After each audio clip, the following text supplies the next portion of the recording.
এই থামো। কি হচ্ছে এগুলা? কি হচ্ছে এগুলা বুঝতে পারছেন না? এটাকে বলে স্টুডেন্ট পাওয়ার। সারা বাংলাদেশি স্টুডেন্ট আছে, তার মানে সারা বাংলাদেশে আমাদের গ্যাং আছে। স্টুডেন্টরা অন্যায়ের প্রতিবাদ করবেই। হ্যাঁ, তবে হিংসাত্মক ভাবে নয়, শান্তিতে। হ্যাঁ, আর তাই শান্তির সাথেই বলছি আমাদের স্কুল থেকে বেরিয়ে যান। Get out from our school. আজ যাচ্ছি কিন্তু যাচ্ছি না। আমি এত সহজে হার মানার মতো ছেলে না। তোদের সবগুলো দেখে রাখলাম, স্কুল থেকে বের হ।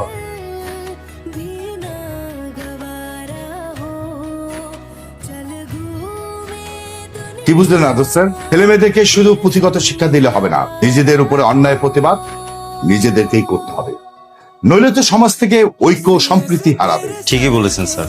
এই পক্ষের দিকে আপনি নজর রাখবেন যেন বড় ধরনের কোনো ঝামেলা তৈরি না হয়।